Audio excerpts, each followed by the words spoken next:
The city of Madras, thanks to its colonial past, is the first metropolis of modern India. One of the communities that has lent color to the city has been the Anglo-Indian community.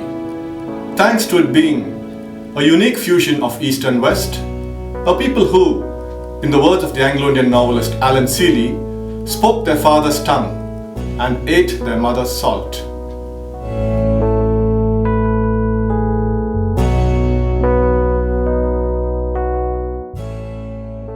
In 1947, the number of Anglo-Indians in Madras was well over 1 lakh. Today, it is less than 40,000. Ever since independence, Anglo-Indians across the country have been leaving India for foreign shores. Why did they leave at the time of independence? I think it was a sense that their opportunities would be more circumscribed. And it could be because some of them might have been dependent. We hear about the jobs like in the railways and all that were available and no longer. So I think that was part of it. But generally also the sense of economic uncertainty, what is going to happen in the new era, and maybe we should migrate to a place where we might be able to find greater socioeconomic stability. But there was more to it than that. Many do not know that during the 1857 rebellion, more Anglo-Indian lives were lost than European. That memory was still fresh during the troubled days of partition. It's true, and that was preying on every individual's mind. Because now we look back, we know how it turned out, we know, but when you're in the present, you're full of, the present is always full of uncertainties. Because we were apart and we were regarded as different and separate. We were aware of that and we stood out. Being different also meant that the community is uniquely placed to function as a bridge across cultures. And I think this is really the need of the hour in the country, and the Anglo-Indian community can show the way. Because we can mix with people, integrate ourselves, and yet keep our own culture, our own identity, our own religion, our own language. In Madras, the community has always had a visible presence in the city. A presence that was felt in workspaces such as the railways, post and telegraphs, the corporate sector, educational institutions, hospitals, airlines, the film industry, and in recreation areas such as hotels, clubs, sports stadiums, playgrounds, music and entertainment. This presence was always animated and vivacious and often taken for granted. But today, all of a sudden, people are asking, where have all the Anglo-Indians gone? And worse still, youngsters are querying, who is an Anglo-Indian? When I was at school, in the 70s and the 80s, almost every other student was an Anglo-Indian. Today, my son is the only Anglo-Indian student in his class. Between the 1980s and the new millennium, a community has dissipated. Between one generation and the next, a shadow has fallen. What happened? To find an answer to that, we decided to visit a few Anglo-Indian hubs of Madras. Do join us on this journey.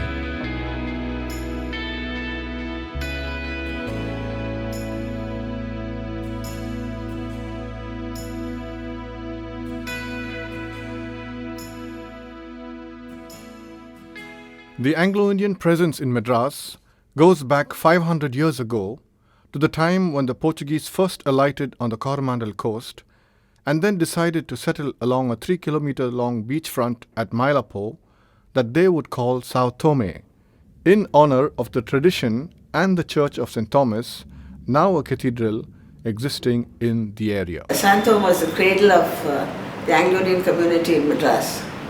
See, when the Portuguese came at the end of the 15th century, 1498, to what is then called Mylapore, King Alfonso allowed them to marry women from Mylapore, specifying that they should be fair women from good families. In San Thome, the Portuguese traders and soldiers intermarried with locals, both Telugu and Tamil, thus giving birth to the Luso-Indian community. The Luso-Indians had neat rows of houses in Santhome, complete with picket fences and gardens, and often had their own social get-togethers. Not long after, into the neighbouring regions came the Dutch, the Danes, the French, and the British. As traders and soldiers, they intermarried with women of the locality, and their mixed offspring came to be collectively referred to as Eurasian. My father was French national, my mother was of British origin. How they met, I don't know.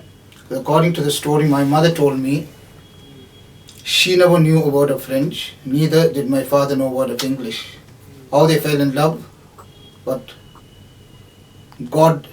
thank God I was born out of that union. In time, this mixed race came to be called Anglo-Indian. It burst when I went to university in England because I thought that I was British with some Indian blood. Well, the British didn't seem to know who I was, so that was quite a good reality check. Do you feel a strong Portuguese connection or British connection in your family? No, not at all. I don't think so at all. Apart from just knowing that you were born and brought up as an Anglo-Indian, I think that's it. Because I believe that if you are living in India, we cannot go on harping back to this British or Portuguese or Spanish or whatever. You know, this is the here and now, Richard. I think we have to accept that. Point taken, but let's get back to the then and there. Santhome has always been older by any account of history than the English presence in Madras. In the year 1609, the Dutch conquered Pulicat, which is about 50 kilometers to the north of Madras, and many of its Portuguese residents moved to Santhome. Till such time, there were far more Portuguese in Pulicat than in Santhome. We visited Pulicat, which was at one time the most famous trading outpost on the Coromandel, thanks to its natural harbour and a flourishing cotton industry. The Church of Our Lady of Glory here is considered the oldest parish in Tamil Nadu, said to have been set up in 1515. The present building is new. Almost nothing remains of the Dutch fort Gelria, though the cemetery opposite is in fairly good condition. So here at this Dutch cemetery, there are about 80 graves, mostly ranging from the period 1640 to 1680, and you will find huge masonry work, in fact stone work, huge slabs of stone placed on these graves. If you can look at the type of stone used here, you will get a fair idea. This cemetery is now being maintained by the Archaeological Survey of India. We tracked down the only Anglo-Indian now to be found in Pulicat. Royston Christie lives a simple life near the beach, looking after his owner's horse, taking it every evening for a walk on its sandy shores. In Santhome, the Portuguese began to fortify their neighbourhood. However, this was only an urban fortification, and Santhome remained a non-military colony, unlike other Portuguese possessions in India. That is why its residents were unable to resist interference by the French, the Dutch, the Golconda rulers, and even the Mughals. And towards the latter part of the 17th century, the outer walls of the settlement were brought down. A significant majority of Luso-Indians moved into the environs of Fort St.George during this time. The fort itself was at first a very rudimentary structure set up by the British soon after they acquired the land in 1639. The land was about 5 kilometers north of Santhome and came to be called Madras. There are several theories regarding the origin of the name Madras, mostly unconvincing. One of these is that it was so named after a notable Portuguese family, the Madras, that built several churches in Mylapore. Many of these churches, characterized by low ceilings and barrelled walls, are still intact. Armenian merchants based in the city also built or funded such churches. The St. Rita's Church in Santhome Higher Secondary School is one of them, and an Armenian inscription on the eastern wall of the church reads thus: "In memory of the Armenian nation, in the year of the Saviour 1729. But back to Fort St. George, and according to Lionel Kaplan, as many as 3,000 Portuguese had taken up residence in the fort, and by 1675 vastly outnumbered the 300-odd English inhabitants. Some, however, remained at San Thome while working at the fort. It is recorded that in 1669 there were 200 topazes and 600 mesticos, all people of mixed Portuguese and Indian blood, at San Thome. By the mid-18th century, however, San Thome lost its autonomy as it became integrated with the Madras of the British. Madras itself began to really expand after the Carnatic and the Anglo-French wars of the 18th century. These wars, coupled with the outbreak of disease, left many families destitute. In San Thome, the Catholic Diocese of Madras Mylapore became so concerned with the growing number of Eurasian orphans that the San Thome orphanage was started sometime in the 1820s. The St. Bede's School, founded in 1907, located next to the San Thome Cathedral, is an offshoot of this orphanage. Because the fulcrum of the community here was the school, St. Bede's Anglo-Indian High School, and many Anglo-Indians went to that school. Anglo-Indian teachers taught in that school. The Anglo-Indian headmaster of St. Bede's, Mr. G.V. Dinetto, had a very beautiful palatial home somewhere near Leith Castle Road. Anglo-Indian boys with their Hindu and Muslim friends would gather in the evenings to play hockey. St. Bede's today remains the only Catholic school in Madras offering a boarding for Anglo-Indian boys. One thing we're happy is that all our boarders, they get through. For 7 years, 100% the boarding we got. And we insist on both the importance of studies and their future and their livelihood. We met with a former student. There were always two batches in St. Bede's. One was the geometry batch, they call it, where the toppers and the maths were all pushed there, and most of the Brahmin boys, the Marwari boys, all the fellows who were good in maths, Gujarati boys were all given automatically there. All the guys who were weak in maths were taken the trigonometry class. Invariably, all the total population of Anglo-Indians were there, plus guys like me who were also average, who were there. Old boarders remember the days in the chapel and the music room. Yeah. St. Bede's, my God, 9 years boarding, we were skinned with prayers and mass. So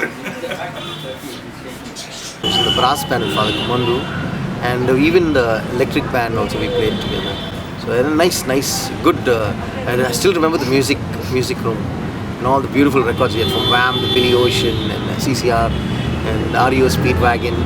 You know, Shakin' Stevens, everybody loves Shakin' Stevens, so we all love that kind. Good memories. Our picnic days at St. Bede's with Father Forte. Father Forte is that amazing priest from Malta who had spent a good 30 years in Madras. He was a friend, father figure and guide to many an Anglo-Indian boy. Old boys make it a point to meet with him whenever he visits the city. The school, of course, was always top draw in sports and games. We had the best cricket team, seniors and juniors, and even the hockey team and the football team, we had very good teams. So if we went for any tournaments, we used to come at least to the finals. If we didn't win also, we used to come to the final. Boarding food was good in his time. The feast days, like, Don Bosco's feast, so Mary Helper Christians, or Easter or anything, we used to be in school, we used to get lovely food. The priests were very good to us, okay? In fact, we had Anglo-Indian priest. We had our own headmaster called Father Otto Harris. I believe he's left priesthood now. He was a handsome-looking fellow, one of those Hollywood look he used to have, and he had an accent. He had a clipped accent. Very good English he used to speak. And in my period, there was a rector called Rastelli, Father Rastelli from Italy. He introduced football, and he also introduced dramatics. Full musical dramas, full-fledged, and typical Broadway type of thing, sex and all that. He encouraged, and most of the cast was Anglo-Indian boys. Sivaraj fondly remembers former headmaster R.E. Devi, who authored a science textbook for Anglo-Indian schools across the country, and English teacher D.O. Perry. And most inspiring teacher I had was one Mr. D.O. Perry, who taught us Shakespeare. Although he was not teaching us Shakespeare, he made us live Shakespeare. He never took lectures, he'll walk into the class and we will start enacting the play. He'll change his voice according to Caesar or the Brutus or whatever it is. So that is where we got the inspiration.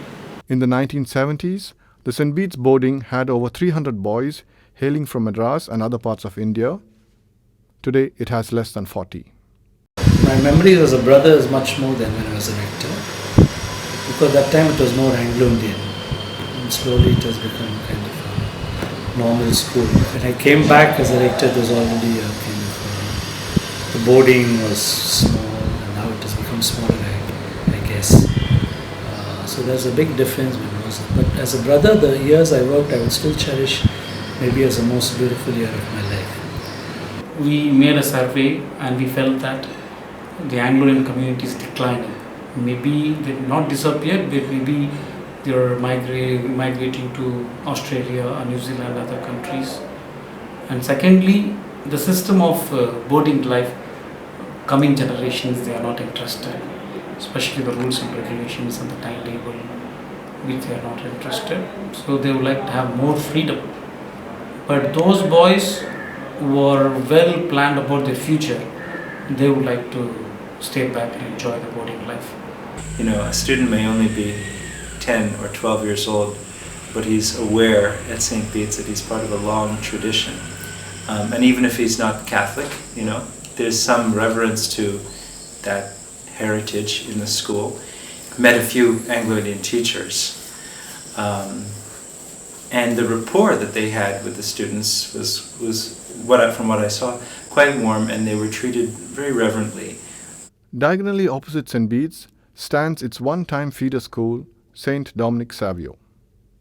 And Dominic Savio, most of us were all Anglo-Indians. All the class teachers are Anglo-Indians. Only the language teacher, the Tamil teacher was a Tamilian, Hindi teacher. Every class we had an Anglo-Indian teacher. The other popular Catholic boarding school for Anglo-Indian boys was St. Patrick's at Adyar.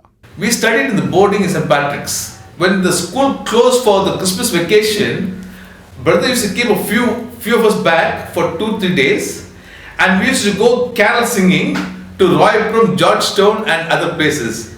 And then we were sent home. St. Patrick's is actually the oldest school in Madras, as it is the historical successor to St. Andrew's School, established in 1642 in Fort St. George. But modern accounts limit the story to 1875, when the Patrician Brothers of Ireland took over the school since it moved to Adyar. Michael Fernandez, who was a boarder here in the 1960s, fondly remembers some of these missionaries. Yeah, Brother Foley was one, Brother Brennan was one, Brother Rook, then Brother Devery. Today, there are hardly any missionaries in India. In fact, the roles are reversed, and one can find Indian missionaries ministering in different parts of the world, including the US, Australia, and parts of Africa. Father Lionel Xavier of San Thome has been doing exemplary service in war-torn Liberia. Father Colin Xavier of St. Thomas Mount ministers at Melbourne. The Patrician Brothers itself, headquartered in Ireland, is internationally headed by an Anglo-Indian, Brother Jerome Ellens, who also hails from St. Thomas Mount in Madras. In India, Brother Christopher Dawes of Erode has been a former provincial of the order. St. Patrick's School had a very good brass band in the past. Today, the school excels in football. We caught up with a former student at the Nehru Stadium as he was going in for a Chennai Senior Division League match. First I was in school, then I came to SDAT. From SDAT I got promoted to SAI. From SAI to SRM. SAI and SRM both are combined together. So after that I played Chennai League for 8 to 9 years. Then 2 years back I got appointed in income tax. Now I'm playing. Do your parents support you? Yeah, they support me a lot.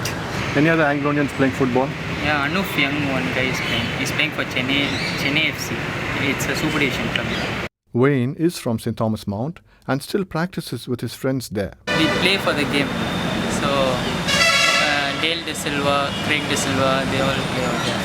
Now most of the Anglos want to come up in life, but it's family, so they just, okay, Saturday, Sundays, but regularly we play. His fondness for his fellow Anglo-Indian footballers is palpable. But Anglo-Indian tournament means all Anglos, uncle, we'll be, okay, many Anglos we can meet, okay, these players all are there, so we'll meet up with them.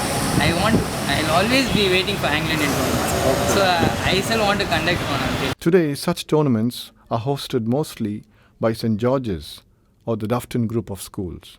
Between Santhome and St. Thomas Mount are two sacred spots associated with St. Thomas the Apostle. One is the cave at Little Mount where St. Thomas is said to have stayed, adjacent to which is a miraculous spring where water still issues from a cleft in a rock. Several Anglo-Indian families resided at Little Mount at one point of time.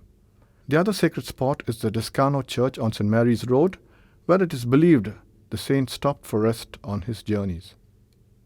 In the compound of the church is a colony of 39 houses, once predominantly occupied by Anglo-Indian families and returnees from Burma after World War II. Today, only 2 Anglo-Indian families reside on campus. Yeah, we are very, very fond of this place. We can't think of our life anywhere else. That's why even now my sisters call me to America and London and everything, but I say no because I have my independence and, I can go to church in the morning, every morning for Mass. That independence is under threat as the church is trying to have the residents evicted, and Rita has been in and out of court fighting on behalf of the residents for the right to stay on. I hope nothing happens till I die. Like I'd like to die here and I wouldn't like to go anywhere. I can't picture myself in any other place. Sometimes even when we go to some flat and all, we'll just be, when we'll get out from there, because here anytime we just stand out, we see our friend, someone, the neighbor passing by, then we'll talk to them and you never feel like lonely or anything like that. But let's get back to Santhome, where life had an easy, gentle pace. Another important thing was the Anglo-Indian life was mail, the paper mail, which was coming from Mount Road next to Hindu. It was one of the old British papers. It was an evening. Every Anglo-Indian house had a mail paper. Evening it will be put there. That was the news. Curly V cartoons were there because my neighbor was an Anglo-Indian teacher, Mrs. Louise, from where she only tutored me to get the entrance into St. Bede's. So evening I go for the tuition there. I remember the house, then they had the teapot with the costner, what do you call that? On the teapot they put that cloth, whatever it is. Tea cozy. Tea cozy. She'll offer us tea first. It was also a period when people picked up their daily bread from the local bakers. In Santhome there were 3 bakery types, all because the consumers were more of these people. As far as Indians were concerned, bread was taken only when a man is sick. You eat bread, that means that somebody is sick at home. Yeah. The man will come. There was a Kerala bakery, I think it was Ceylon bakery, there was a Portuguese bakery, there was a 9-inch bakery. All 3 were within a radius of 1 or 2 kilometers. Only the Portuguese bakery remains, just a little past the famous Jesuit retreat house. The Jesuits have been here at the Mother of God Church since 1587. We stopped by Hotel Oceanic, one of the city's iconic pubs, now no more, and observe a minute's silence, if I could put it that way. A lot of Anglo-Indian boys were working in Oceanic as steward or in the bar.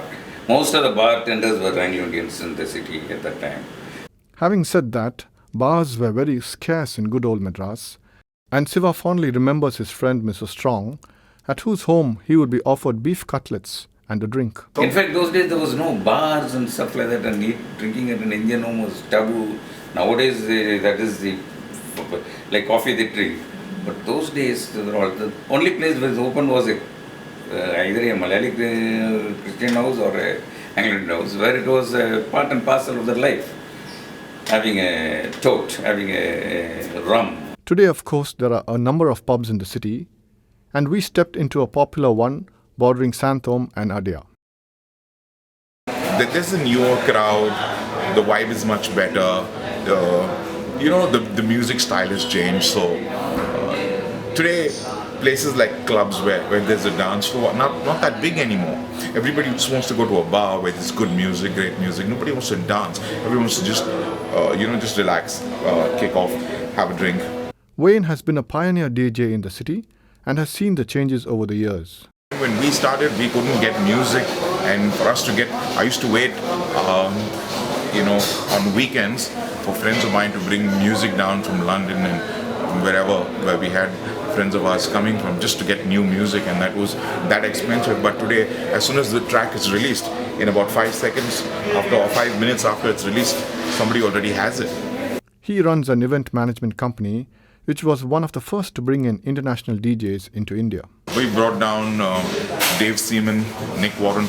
Dave Seaman's produced Kylie Minogue, and he's produced the Pet Shop Boys. He's worked with the Pet Shop Boys. Nick Warren, one of the biggest underground DJs today, and Mike Coughlin. There's tons of guys. In Madras, Anglo-Indian DJs have been in demand. Down the line, there have been a lot of Anglo-Indian boys who I've worked with in the past. Rudy Gallio, and there's been Gerard, also around for a long time. Brian Borthwick, Dominic Rosario. There's been a couple other boys, Blaze and Craig. So many guys who've worked with me and who I've had the chance of sharing my console with. In San Thome, Christmas time was special. Yeah, all those are decorated. I remember the star hanging and the crib in the house and the plum cakes and the wine they serve. And so with warmth and hospitality, come child, have child, I can still remember those days. And all those Jim Reeves songs, Silent Night and all that will be playing in the house. Most of the houses had gramophone.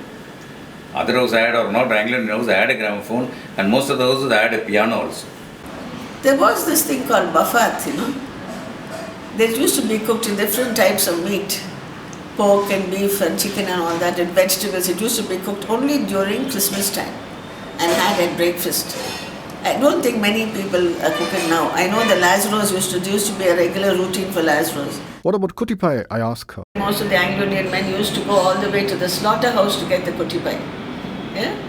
So, yes, kutipai is not cooked so often here. Now here, because we live on the seashore, there's something called matti. I think it's mussels. In fact, now it's very much in season. And that used to be cooked in this area. It used to be made into puffs also, particularly at the time of St. Lazarus Feast Festival. Dr. Beatrix D'Souza has been a stalwart of San Thome and still is. She runs the Golden Years Club here for senior citizens, and I asked her about her earlier days in San Thome. As a child, we lived in the government house estate. My father was in the governor's band. My grandfather and the family had lived in Mylapore and near St. Lazarus Church, which is in San Thome.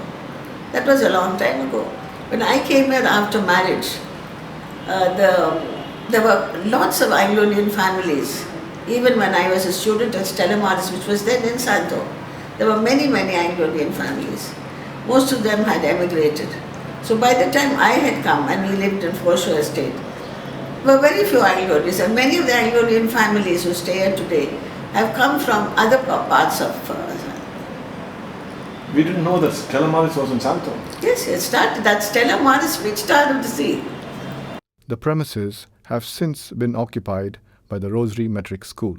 And years later, you find the remnants of the Portuguese more in the names of the Anglo-Indians that we have here. From those initial 50 people, there are now about maybe 10 families.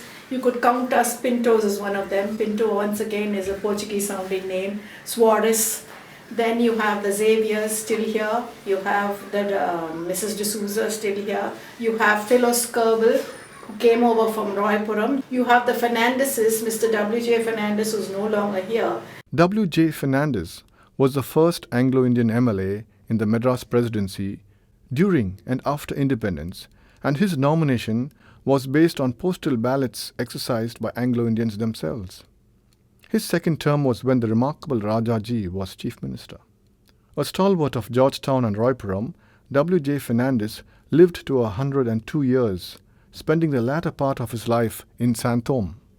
He was choir master and church organist in all these places. In fact, I remember Carlton and Doreen Lazaro lived exactly opposite the church, and they were part and parcel of whatever happened in the church. Presence of Anglo-Indians from 1975 on, when I've been able to observe things, I cannot say I saw them in their heyday. No, their heyday was long gone, long over. San Thome is another domain of the Anglo-Indians at those periods. Today I think we went around and we couldn't trace any one of them.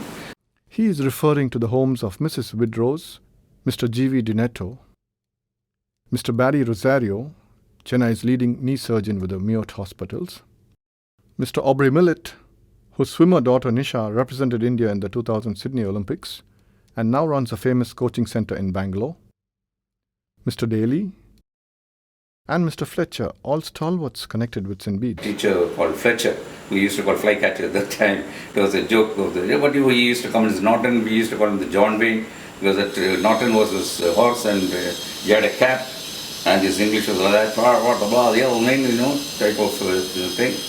And he had one son and daughter, very brilliant. I think the boy was Bernard. He was from Engineering College. Very brilliant player. Never seen him study, but he'll come out toppers in school, and his sister also. To the north of Santhome, just past the state police headquarters, and still very much a part of Mylapore, is a very elegant Queen Mary's College, where quite a few Anglo-Indian girls once studied. I was very proud of my French professor in Queen Mary's College. She was an Anglo-Indian, Mrs. Stewart.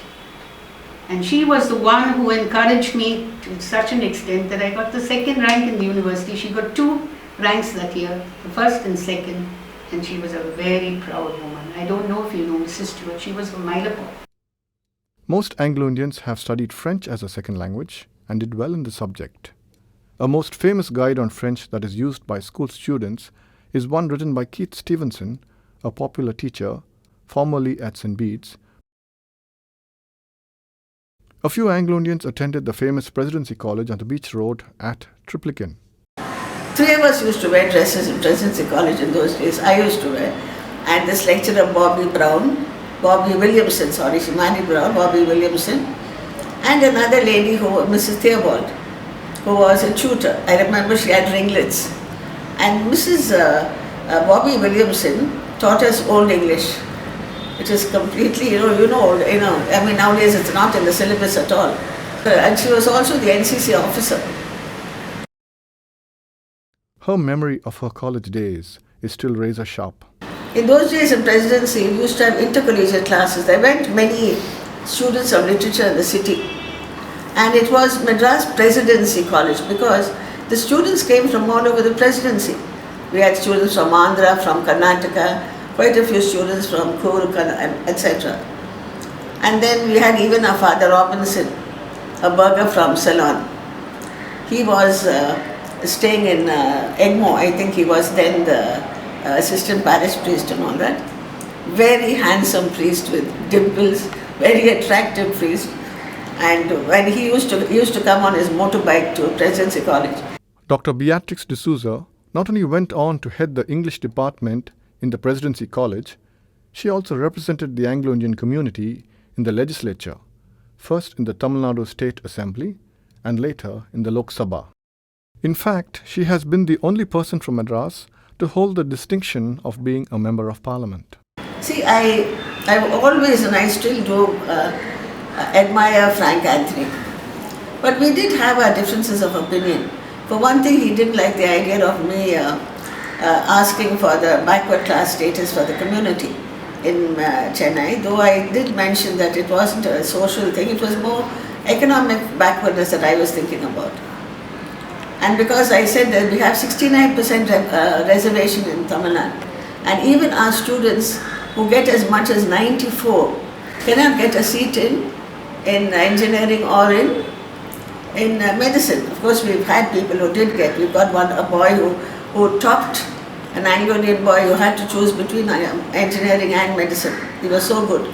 But generally, it was so disappointing to tell our students, so sorry, you can't, because we were taken to be a forward class student. So that's I tried to explain to him, but he didn't understand.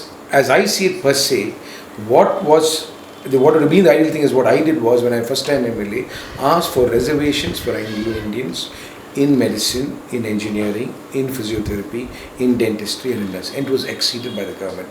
The then government, headed by Dr. Kalanjaram Karunanidhi, asked me, and I told him what is the reason. I told him the reason why, because we are not fitting into the bill as yet. And then he immediately agreed to my request, and the reservations were made. But these reservations in professional courses fizzled out all too soon, unlike in Andhra Pradesh and Karnataka, where they continue unto this day. Dr. Nigley is a loyalist of Frank Anthony and considers his book, Britain's Betrayal in India, to be the Bible of the community. The book has been woefully out of print for a long time, and Dr. Nigley cherishes the copy in his possession. Mrs. Suarez passed it on to Mrs. Alda Fowler, the then MLA in 1971, and the then MLA passed it on to our family, and it's still with me. I asked them how important the constitutional safeguards guaranteeing representation in the legislature were for the community. It is very important. See, in Parliament, it's in all India level. If the MPs function well, they can do something all over India. But especially at the local level, the state MLAs, it's very necessary because we need representation at the local level. We need representation for getting pensions, we need representation for getting so many things that people need for the everyday life. Housing, for example, cheap housing, college admissions, school admissions. So you can only go to your MLA because the MLA is the one who interacts with the particular minister. So it's very important at the state level that you have a good MLA. What about those MLAs who shirk their responsibility to the community, we ask? People come to you for even the smallest of small things, and as an MLA you can't tell them, no, go to court, no, I'm not here. It is our duty to try to help out whenever there's a problem. Whether it's a small little household problem, or whether it is a land problem, or whether it is a simple thing like a community certificate not being issued. Jennifer Arul remembers how caring her grandmother Alice Suarez was as an MLA. She was the Anglo-Indian representative there, and that was something that I think she very much liked to do, because I remember people used to come to our home in Roypuram all the time. People used to come for help, people used to come to take her advice, people used to come for different reasons. People would come to her with their personal problems, and I really think that is the role of somebody in the community who represents the Anglo-Indian community at a political level. I think that is what they should be doing. We also spoke to Jennifer's mum, who stayed for several years at the premium foreshore estate in San Thome. At night in San Thome, sometimes during the month of November, December, those are the peak months, the noise of the waves used to be so unbearably loud that you felt that the sea was just coming in through the windows. We used to sleep with everything open. And oh my God, then by about January, everything would calm down again. All of 90 years, Merlin is as vivacious as a teenager and has as sharp a memory.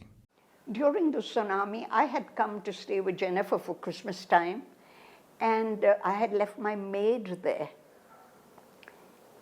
And there were no phones, everything was gone. But after a few days, but somehow she managed to tell me, Amma, I'm all right. I was on the first floor. Don't worry about me. I'm all right. But she says, it's chaos over here. Water is flowing in front of the house, and dead bodies are floating on the water. From Srinivasupuram, that's a big village there.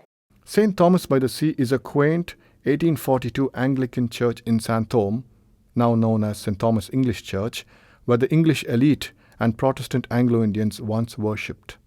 The waves of the tsunami had struck one side of the church, but fortunately no damage was done.